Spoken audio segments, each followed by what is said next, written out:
se maneja como tiene una división muy importante, que es el que tiene datos de muy alto riesgo y el que no tiene datos de muy alto riesgo.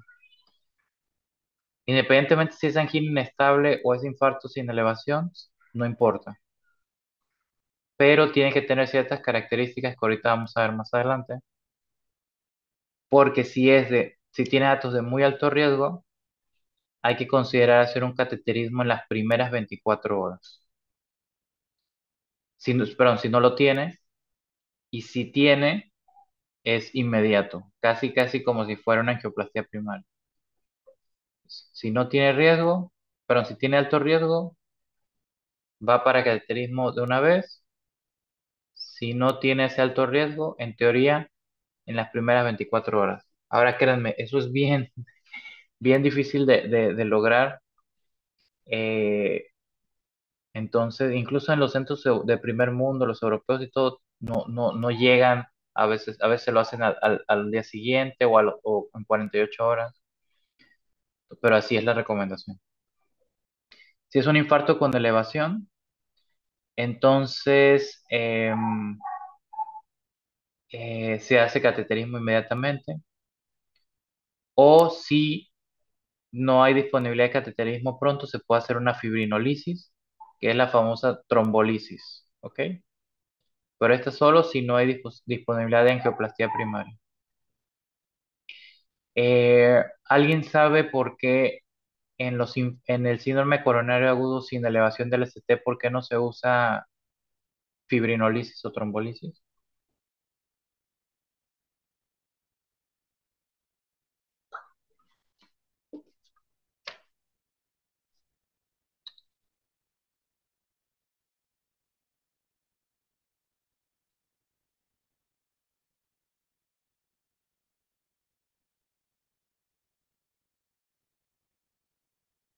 ¿Alguien sabe?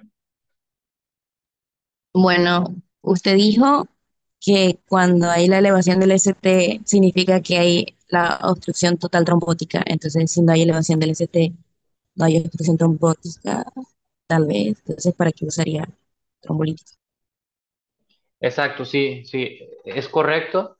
Pero fíjate exacto, cuando hay elevación del ST hay una oclusión total trombótica y cuando no lo hay una obstrucción parcial. En teoría, en la mayoría de los casos, les digo, pero eso va a ir cambiando porque hay una evidencia que está saliendo y poco a poco que aparentemente no es tan así, pero eso todavía no está en las guías, entonces no. Y así es como se trabaja todavía actualmente, entonces no vale la pena que les comente eso y luego confundirlos más. Pero en efecto, y si es sin elevación, entonces hay una obstrucción parcial.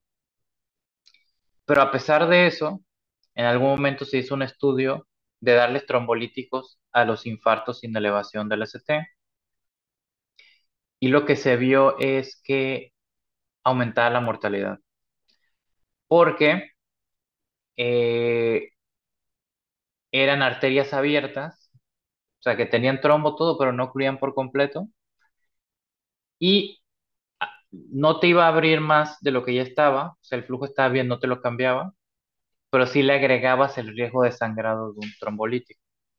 Entonces, una de las preguntas de examen va a ser, en síndromes coronarios agudos, ¿cuál puede ser una indicación de trombolisis? Y la respuesta va a ser como en infarto con elevación del ST, en el que no se dispone de una manera como en un tiempo adecuado de una angioplastia primaria. ¿Ok? Obviamente las malas van a ser cualquier infarto sin elevación del ST o que haya angioplastia primaria disponible también, pues no habría que hacerlo. ¿Ok? Bueno, dependiendo de qué escenario tengamos, les digo, puede ser que nos necesite una angiografía, una cateterismo inmediato, como este caso, los síndromes coronarios agudos sin elevación del ST, sin datos de alto riesgo. Obviamente habría que hacerle eco, imagen intravascular ya si estamos haciendo cateterismo, otros estudios no invasivos que ya vimos, las troponinas a todos siempre y electros de control. Obviamente, Podemos hacer tratamiento con cateterismo y colocación de stent. Depende de la severidad de la enfermedad coronaria. Algunos necesitan cirugía de bypass. Siempre van a requerir ciertos medicamentos, cambios del estilo de vida y siempre dejar de fumar. Esto ya lo vimos, yo creo que no hay mucho que hablar de eso. Acuérdense esta es una foto de los algoritmos de troponinas. Acuérdense, no es para infarto con elevación. 0 y 1 a 2 horas, ¿ok? Y aquí viene como mejor ejemplo. Como con todos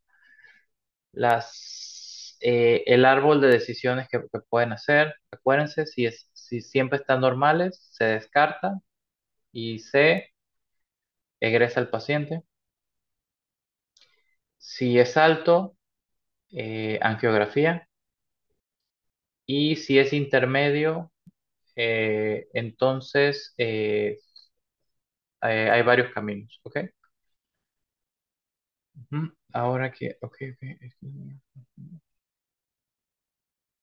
el más de lo que vimos. Ajá. Eh, este es el que quiero ver. Ok. Miren, eso es para un paciente que no conocemos, que no sabíamos que tenía enfermedad coronaria ni nada. Cuando ustedes sean internos, si están en urgencias, van a ver lo que mencionamos en un rato. Ujú. Pero si están en una sala de cardiología donde casi todos los pacientes ya están enfermos, ahí es diferente, porque esos son pacientes y les presenta dolor en la sala, son pacientes con dolor torácico agudo que ya tienen enfermedad coronaria. Obviamente, si es de alto riesgo, de una vez cateterismo, que es angiografía coronaria invasiva. Ahí no hay duda. O que tengan angina frecuente. Pero si se fijan ahí, todos van a necesitar algún tipo de estudio avanzado. O sea, ahí no es de que, no, no sé, lo revisan y le hacen su alicia y todo y sale que no es característico, bla, bla, bla. No, aquí casi todos van a requerir estudio. Si es de alto riesgo, va para cateterismo. Y, y bueno, hay que saber primero si ya tenía enfermedad coronaria significativa. Generalmente, cuando la obstrucción es más de 50% de una lesión, se dice que es significativa. Entonces hay que ver si ya se conocía con lesión significativa previamente. Si ya se conocía, lo que hay que saber, ya sabemos qué es significativa, entonces lo que queda es ver, a- hacer un estudio de estrés para ver si esa lesión le provoca isquemia o no. Si le provoca isquemia, va para cateterismo. Si no le provoca isquemia, se puede ir a casa. Si tiene lesiones no significativas menores del 50% ya conocidas o no conocidas, entonces se hace una angiotomografía y se le puede evaluar de manera funcional con esto que se llama FFR, que se llama es fisiología coronaria o un estudio de estrés para ver si provoca isquemia o no. Si provoca, va para cateterismo. Si no, medicamentos. Si el estudio sale normal, o sea, con lesiones menos del 50%, o sea, no significativas, se va para la casa. ¿Ok? Y bueno, ahora vamos a ver un poquito más de síndromes coronarios agudos, más enfocado al manejo. Antes, las guías son recientes, son de, bueno, de hace 2 años y medio, ¿será? Aquí nos vamos a basar como casi siempre en lo europeo porque adivinen de qué año son la de los americanos, 2014. O sea, increíble, pero ahí los europeos, últimamente los europeos en muchas cosas en medicina van a la vanguardia. Esto ya lo vimos. Acuérdense lo de que llega un paciente y el electro se debe hacer en 10 minutos. Ujú. Se debe poner un monitor cardíaco y debe haber capacidad de desfibrilador. sobre todo si el paciente tiene sospecha de infarto con elevación, ¿ok? O hay isquemia aguda. Eh, Hay que estratificarlo, hacer una historia clínica enfocada, obviamente, como a todo paciente, tomar los signos vitales, electro y enzima y troponinas. Ajá. ¿Qué les quería decir? Ok, sí. Ok. Acuérdense lo de los 10 minutos. Este FMC significa First Medical Contact, y significa, o sea, que desde que un médico lo ve, en 10 minutos deben estar haciéndoles electro, máximo. Recuerden el potencial de acción del miocito cardíaco. Eh, la fase 0 y 1 corresponden al QRS, la fase 2 corresponde al segmento CT y la fase 3 corresponde a la onda T.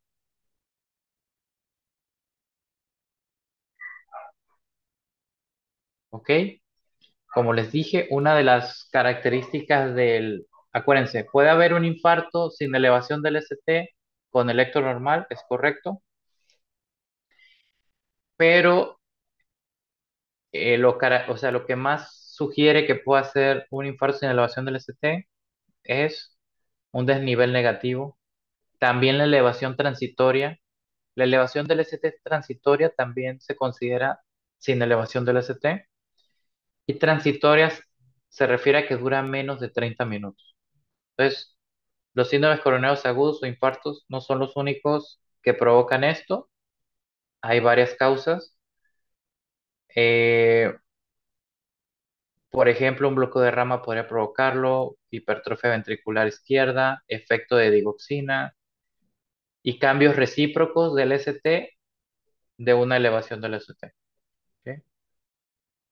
Y en cuanto a la elevación del ST, hay también varias causas.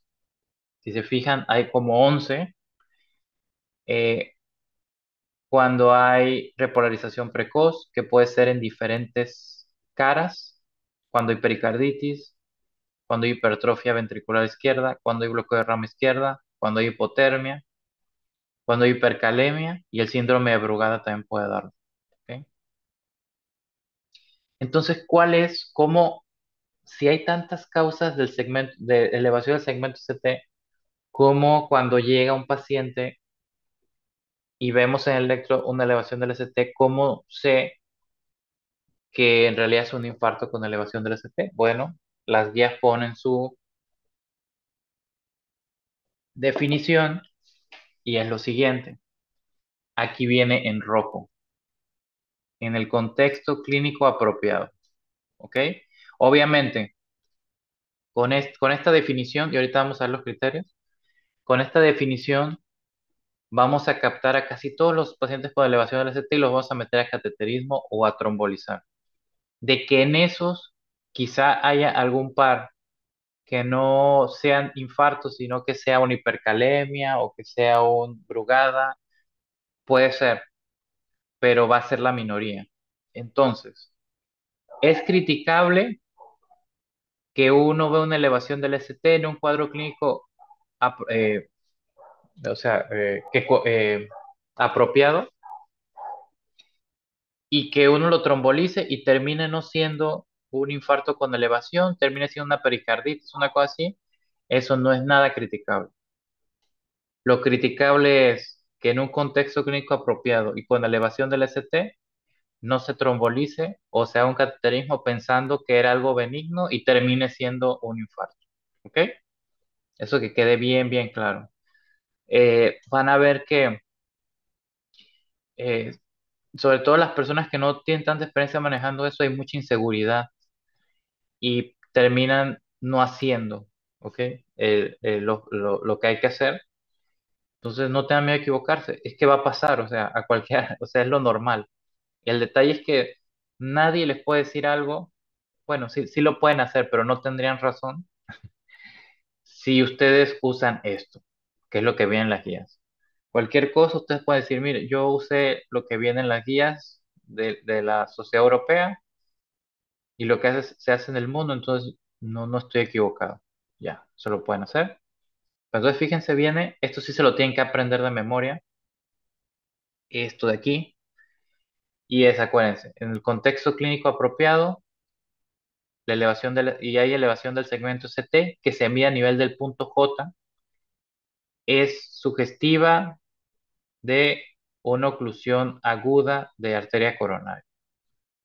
Esa elevación debe ocurrir en dos derivaciones contiguas, o sea que miren la misma cara. En casi todas las derivadas la elevación significativa es igual o mayor a 1 milímetro, excepto en V2 y V3, donde el punto de corte depende de la edad y el género del paciente. En V2 y V3 no es mayor de 1 milímetro siempre, no es mayor de 1 milímetro, perdón, nunca, sino que se considera significativo en hombres dependiendo de la edad. Si el hombre es menor de 40 años, debe estar elevado igual o mayor a 2,5 milímetros. Si es mayor de 40 años, debe estar elevado igual o mayor a 2 milímetros. Y si es mujer, debe estar elevado 1,5 milímetros. Acuérdense, V2 y V3 tienen diferente valor, ¿ok? Entonces, esto es lo que quiero que se memoricen acá, ¿ok? Y bueno, hay causas muy obvias de elevación que pueden dar elevación del ST, como la hipertrofia ventricular izquierda y el bloqueo de rama, que podemos descartarlo en ese mismo momento, ¿ok? Esto es súper importante para que ustedes puedan decir categóricamente que tiene elevación del ST o no, ¿ok? Y que no los hagan dudar si tiene, que no tiene, con esto. Esto es lo que tienen que saber. ¿De acuerdo? Ya todos escribieron, bueno, o le tomaron foto, o le escribieron o algo, ya todos. Yo sé que son muchos criterios, pero se fijan, no es tanto. Es 1 milímetro y en V2 depende del género y la edad. Si es hombre, menor de 40, 2,5. Si es hombre, mayor de 40, 2. Y si es mujer, 1,5. Ok, muy bien. Y bueno, hay otros escenarios que puede que haya una oclusión de arteria de manera aguda, total, pero que no se manifiesten como elevación del ST. Por eso les digo que eh, hay hay un estudio que demostró que, bueno, esto no lo tienen que hacer para el examen, pero se los comento porque quizás sea en un futuro lo que se termina haciendo. Hay un estudio que empezó a ver la sensibilidad de la elevación del ST, la sensibilidad para detectar una arteria coronaria ocluida por completo. Y la sensibilidad es de 60%. O sea, 40% no los detecta. Entonces se pusieron como a ver qué características podían, aparte de la elevación del ST, mejorar esa sensibilidad, o sea, agregarles más cosas que buscar. Y obviamente se va haciendo más complejo sin duda todo, porque en vez de saber una cosa, o sea, en vez de saber solo esto, tienen que saber como cuatro o cinco cosas más, criterios más. Y entonces las personas que están proponiendo eso, agregar esos criterios extra, ya sería quitarle el nombre de elevación del ST, ya no se llamaría así. Y lo que ellos proponen es que se llame OMI, que OMI significa eh, Occlusive Myocardial Infarction versus no OMI, non-OMI, que es como infarto de miocardio no oclusivo versus infarto de miocardio oclusivo. Entonces ahorita está eso de OMI, NOMI, pero eso todavía no está en las guías. Pero seguramente puede ser y básicamente se basa en ver la onda T. Hay ciertos parámetros, pero bien complejos de la onda T, sobre todo de medir como el área bajo la curva de la onda T. También ver la duración del QRS. Sobre todo eso son las dos cosas que se agregan, que es, o sea, los criterios que agregan ese OMI y NOMI vienen de esos dos, de la onda T y de la duración del QRS. Bueno, eso para que lo sepan, pero no quiero que nadie me los agarre en curva con la elevación del ST. Y bueno, y fíjense, bien importante, el V2 y V3 tiene otros parámetros, no es 1 milímetro, son otros, ¿ok? Porque en estas derivadas casi siempre hay elevación de 1 milímetro. Entonces, si lo tienen, no es anormal. Y bueno, hay otras, obviamente, cuando hay ritmos de marcapaso o hay bloqueos de rama, casi siempre hay alteraciones del segmento ST, entonces es más difícil detectar si hay elevación o no. Entonces hay ciertos criterios. Cuando medimos las derivadas posteriores, que ya las vimos, B7, B8, B9, el punto de corte es diferente. Ahí es 0,5 milímetros. Ujú, medio milímetro. O sea, medio cuadrito chiquito. Esa elevación. Y en ocasiones cuando hay una oclusión, no siempre, pero cuando hay una oclusión del tronco de la coronaria izquierda o hay enfermedad multivaso significa cuando las tres arterias, la descendente anterior, la circunfleja y la coronaria derecha, las tres tienen enfermedad, se llama multivaso. La gente ya de antes le dice trivascular, pero el nombre correcto es multivaso.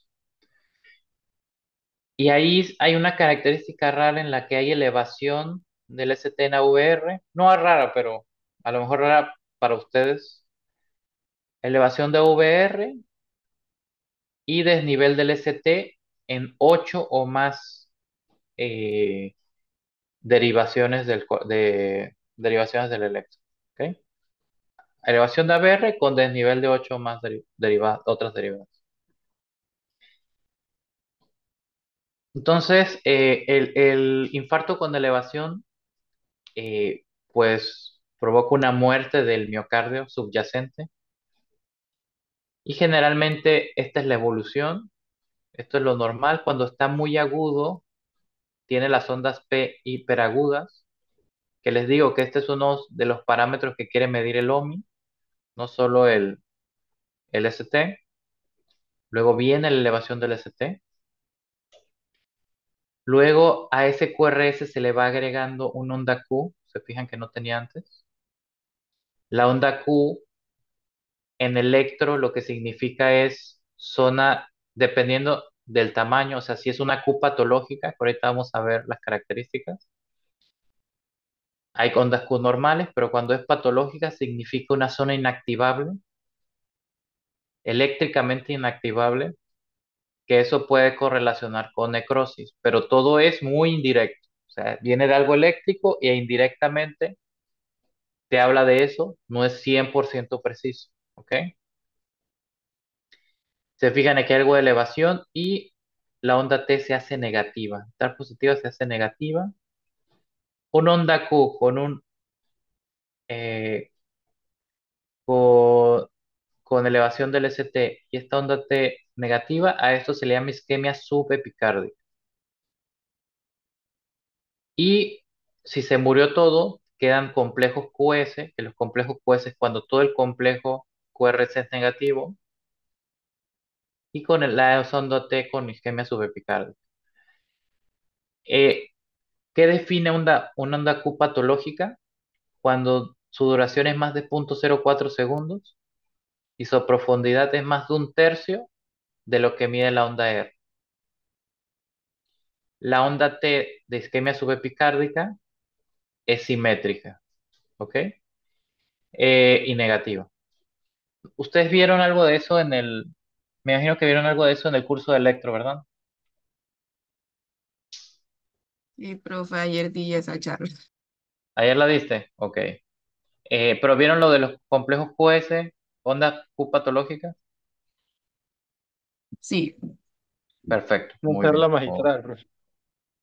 una charla magistral. Wow, muy bien, me imagino, me imagino. Muy bien, perfecto. Entonces, dependiendo algo importante. En en el infarto sin elevación del ST y angina inestable, no, generalmente no se puede localizar dónde está el problema. Pero en los infartos con elevación del ST sí. Y estas son las siguientes clasificaciones. No tienen que saberlas todas. De hecho, yo desde que vimos las primeras clases les dije que solo me interesaba que supieran anterior, inferior. Aquí está. Miren, inferior sería. Bueno, inferior es D2, D3 ABF. Apréndanse eso. Escríbanlo. Eso es pregunta de examen. Cara inferior es D2, D3 ABF. Ujú. Aquí viene. D2, D3 ABF. Luego quiero que se aprendan el anterior,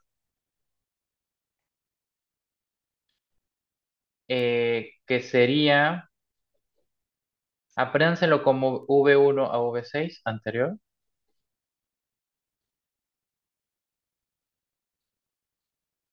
D1, el lateral es V5, V6, D1 y ABL.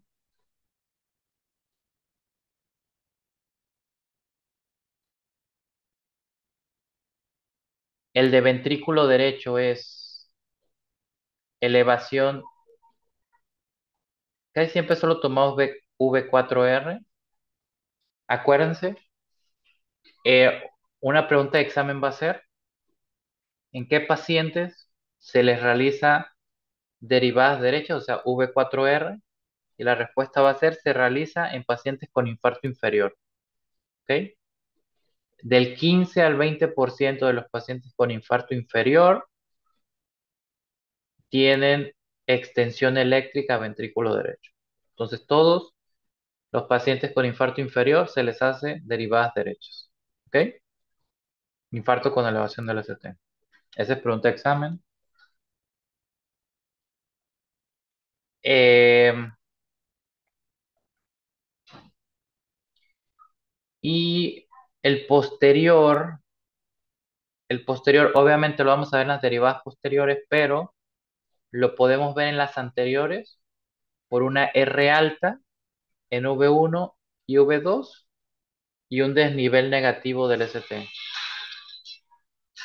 Esperen, disculpen, voy a contestar una llamada. Ya les llamo.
Ah, disculpen, disculpen. Muy bien. Entonces, el posterior, sí, o sea, en las derivadas posteriores se va a ver la elevación de 0,5 milímetros o más. Y les digo, y en el V1, V2 se ve lo que les dije, una R alta y un desnivel negativo del ST. Obviamente esto sería como un cambio recíproco de lo que, de lo que veríamos en el V7, V8.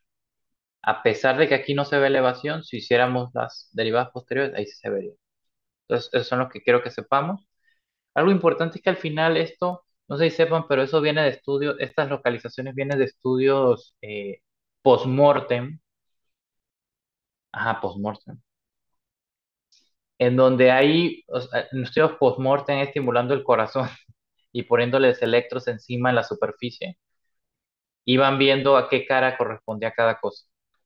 Pero, en fin, no es como tan necesario, digamos, pues. O bueno, no sí es necesario en ciertas cosas, pero tampoco es que sea 100% preciso.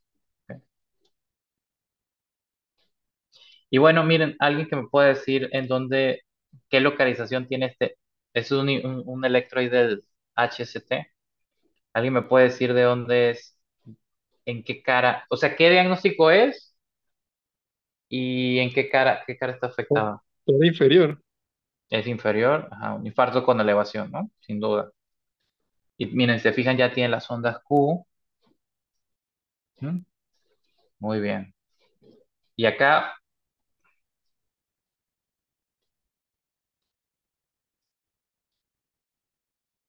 se fijan otro infarto inferior, pero ya como de más tiempo, ¿no? Porque se fijan, ya tiene un complejo QS completo aquí. Tiene esa elevación ahí residual del ST en D3 y en VF. En D2 casi no se ve, ¿eh? Y tiene la isquemia subepicárdica aquí. ¿Mm? Ok. Sí se ve claramente, pero se fijan, no se ve tan bonito como en los libros. Y bueno, en cuanto al infarto posterior, eh, hay un problema. No sé si se acuerdan cuando vimos anatomía del corazón, que no hay cara posterior, que había cara anterior, inferior, lateral y septal, y que la lateral se dividía en inferolateral, pero la lateral se divide en anterolateral e inferolateral, la septal se divide en anteroseptal e inferoseptal, y la inferior en sí y la anterior. Entonces, en el 2015, uno de los expertos de electro, que se llama Vallés de Luna, el que vaya a hacer cardio va a escuchar ese nombre cuando lea electros muy frecuentemente. Entonces, Vallés de Luna en el 2015 dijo que había que quitar ese término. Ah, de hecho, miren, este es un electro de un infarto posterior, inferoposterior, porque se fijan, tiene elevación del ST en cara inferior de 2. Se fijan, el D3 tiene apenas de 1 milímetro, pero el D2 es claro, y el AVF también. Pero tiene eso que les decía, que en V1 y V2 tiene una R muy pronunciada. Generalmente la R aquí es más chica que la S, entonces aquí la R es más alta, eso no es frecuente, asociado a un desnivel negativo del ST. Esto es elevación del ST, pero lo vemos indirectamente, lo vemos como si fuera desnivel porque es una imagen en espejo de las derivadas posteriores. ¿Ok? Y muy bien, ajá. Y así se ve el electro. Y lo que él sugiere con estudios de resonancia magnética, y es cierto, que el posterior en realidad no es un posterior, sino que es un inferolateral, ¿sí? Porque la cara posterior no existe. Entonces aquí es donde se ve, y en realidad todo es causado por un infarto inferolateral, si somos estrictos. Hay algoritmos de electro, sobre todo en la cara inferior. O sea, un infarto inferior puede ser causado en la mayor parte de los casos por oclusión de la coronaria derecha, pero también puede ser ocasionado por una oclusión de la coronaria izquierda. Y hay algoritmos que, si se fijan, no son tan amigables para ver qué arteria es. Quizá yo lo que les recomendaría así de manera práctica, pero que igual no importa, porque la parte que van a hacer ustedes no va a cambiar nada, pero quizás solo usar este approach. Si la elevación es mayor en D2 que en D3, apunta que sea circunflejo. ¿Ok? Y cuando hay bloqueo de rama izquierda, esto entorpece mucho la interpretación del electro. Entonces hay unos criterios que se llaman desgarbosa. Ese es el apellido de la persona. Ay, lo escribí con una S, pero son dos S aquí. Son de una doctora que describió estos criterios, pero si se fijan, la sensibilidad era baja del original desgarbosa, 49%. Eso sí, cuando estaban, era 100% específico de que tuviera infarto. Entonces alguien más adelante los modificó, pero si se fijan, le agregó un complejo, unos criterios bien complejos, como que hay que hacer un radio entre el ST y la onda S, entonces es más complicado. Ujú. Pero eso aumentó la sensibilidad 80%, manteniendo la especificidad. Hay otro manifestación de la cardiopatía isquémica aguda que se llama síndrome de Wellens, que es muy importante porque son pacientes que no se han infartado todavía, pero están a punto de infartarse porque tiene una lesión a punto de cerrarse en la arteria descendente anterior proximal. Y hay de dos tipos, una en donde hay ondas T muy negativas en la cara anterior, que es el tipo 2, y otra que es el tipo 1, en donde tiene un patrón como de silla de montar, donde primero eleva y luego se hace negativa, es el Wellens tipo 1.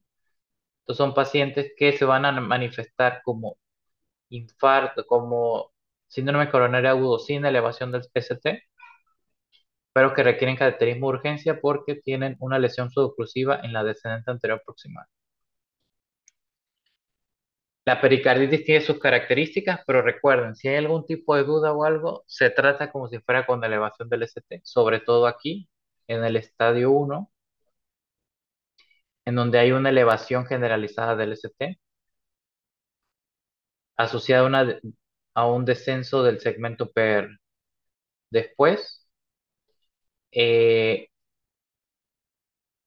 el ST se empieza a normalizar y la onda T empieza a aplanarse. Después hay una inversión de la onda T en el estadio 3 y después el electro se normaliza. En un infartado, el electro nunca se normaliza. Entonces, esa es una diferencia entre la pericarditis y el infarto. ¿Esto ya lo vi? Ok. Ya que sabemos que es un infarto, ya ahí no necesitamos la estratificación de riesgo para ver qué estudio hacer ni nada, sino estratificación de riesgo para pronóstico.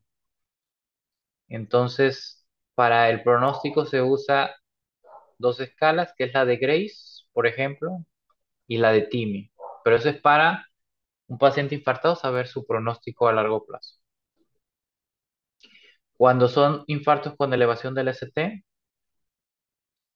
eh, se debe hacer una estrategia de reperfusión inmediata.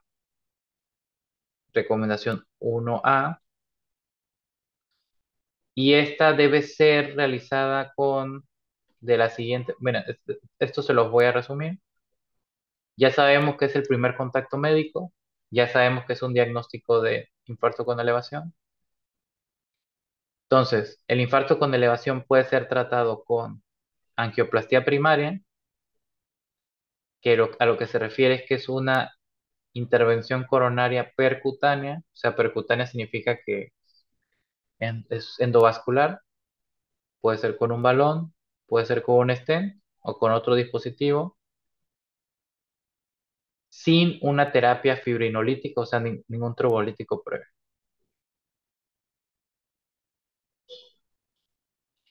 Eh, si no es en el contexto de un infarto con elevación del ST, se le llama estrategia, es cambio de nombre. Como no es para infartos sin elevación del ST, no se le dice angioplastia primaria. La angioplastia de rescate es cuando a un paciente, por alguna circunstancia, se le ofrece trombolisis de manera inicial y no funciona, entonces se hace una angioplastia, pero se llama de rescate porque lo estás haciendo porque no funcionó la trombolisis. Eh, Aquí, si se fijan, hay algo que se llama ah, angioplastia o ICP después de una fibrilonisis temprana. Esto es cuando en un transcurso de que lo trombolizaste y en menos de 2 horas le estás haciendo el cateterismo. Eh,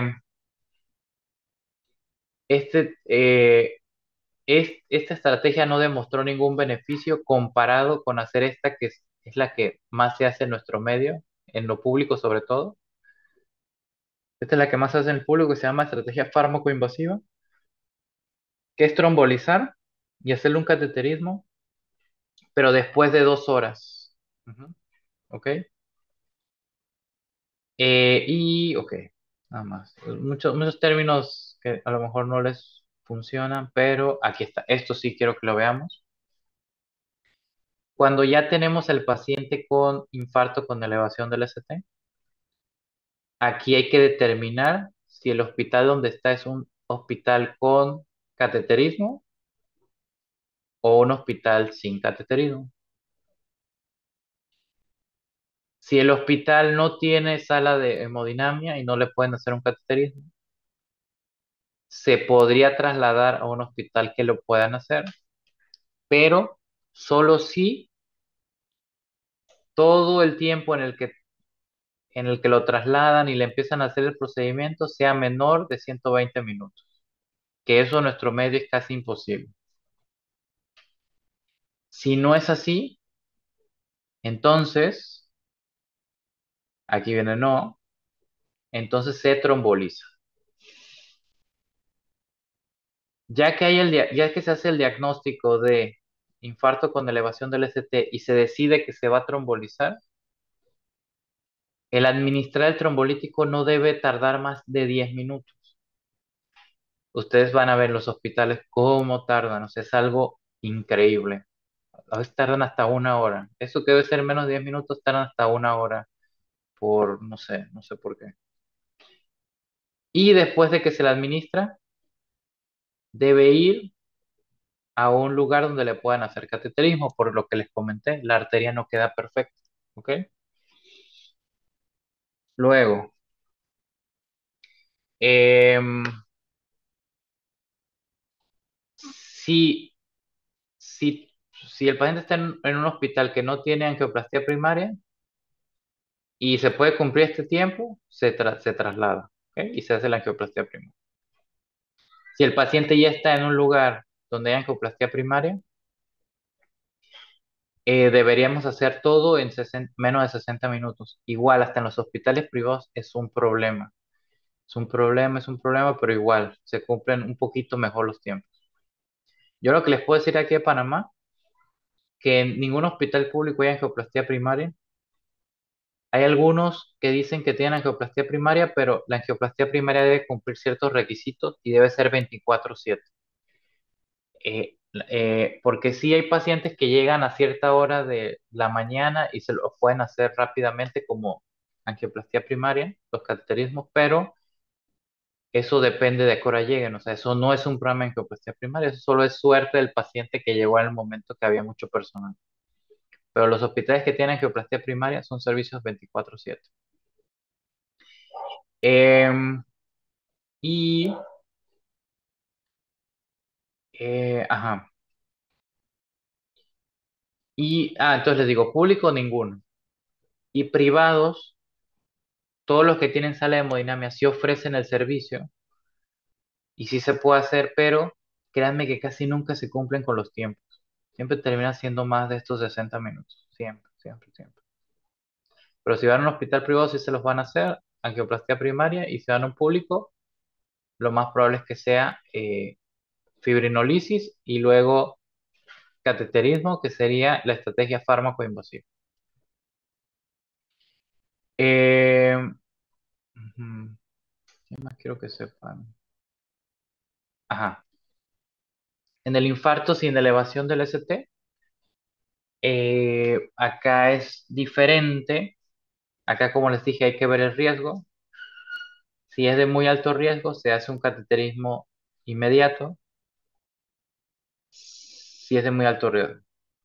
Y estos son los criterios de alto riesgo, de muy alto riesgo: que tenga inestabilidad hemodinámica, choque cardiogénico, que tenga dolor torácico recurrente o refractario a tratamiento médico, falla cardíaca aguda, arritmias malignas, o que sea manifestado como paro cardíaco, complicaciones mecánicas, cambios dinámicos del ST, del electro, perdón.